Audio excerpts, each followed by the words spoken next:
The heat that afternoon wasn't just summer heat. It was the kind that curled off pavement in waves, that clung to the skin like something alive. You could smell the street itself cooking, rubber, oil, the ghosts of burned clutches and tired engines. It was the kind of heat that made silence seem thick. Marcus Kane stood in the middle of it all, unmoving, a tall, broad-shouldered black man in a plain gray hoodie and jeans.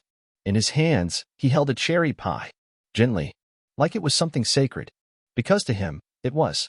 That pie wasn't for sale. It wasn't some Instagram-worthy weekend hobby. It was for Devin, a wiry little kid at the Haven Street Youth Shelter.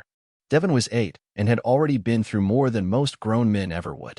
He'd beaten cancer twice.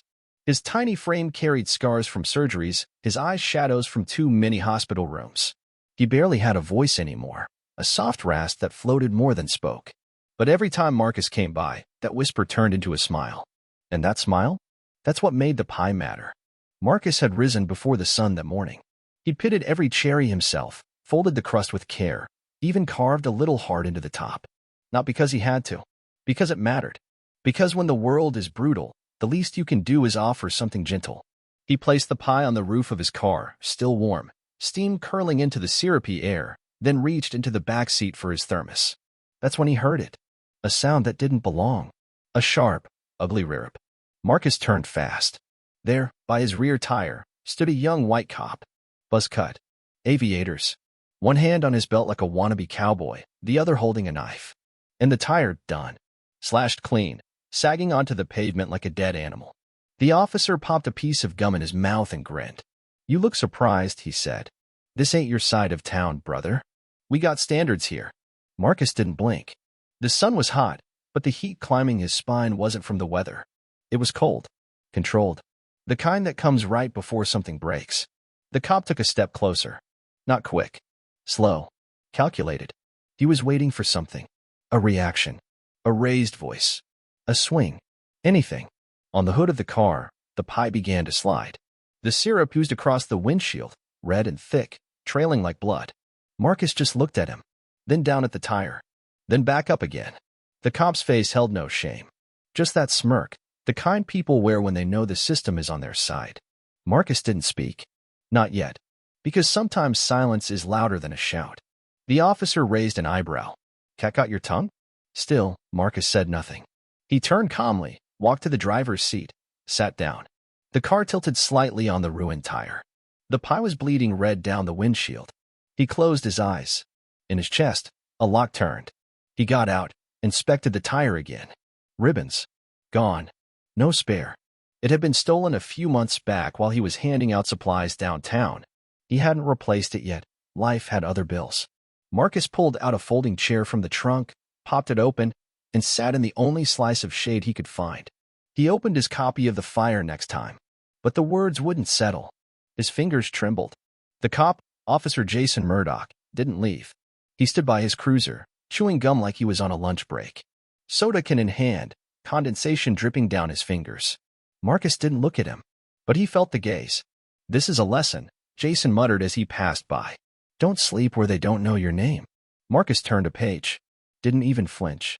"A lesson?" he asked, his voice flat. Jason stopped. "Yeah, you don't belong here. Hoodie, pie, whatever act you're putting on, you're just some guy parked on a street where he shouldn't be." Marcus looked up. Just for a second. Long enough to say, "I see you." Then he checked his watch. 42 minutes till the tow arrived. Across the street, a woman stood on her porch. White sundress, bare feet. Her name was Natalie. Marcus didn't know that yet. But she was filming. Steady.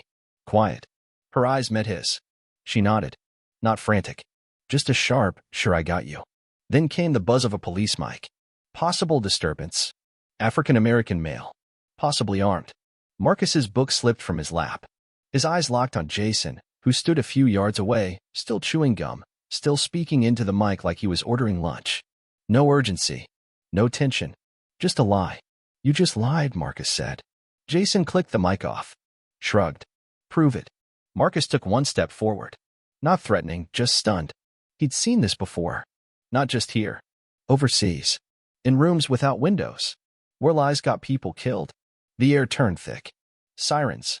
A squad car crested the hill, lights flashing. 2 officers jumped out, one male, one female. Hands on holsters. Guns not drawn, but ready. Hands on the hood, the woman barked. Marcus didn't flinch. He stood up slowly, raised his hands, moved like a man trained not to make sudden moves. Across the street, Natalie stepped off her porch, camera still rolling. "He's got a pie," she yelled. "A pie. He's been sitting here for an hour." That officer slashed his tire. The cops hesitated. Just a beat, but long enough. Marcus spoke. "I'm not a threat," he said, calm. "I didn't commit a crime. The officer who called this and slashed my tire. I've been waiting for assistance. You've got cameras. Use them."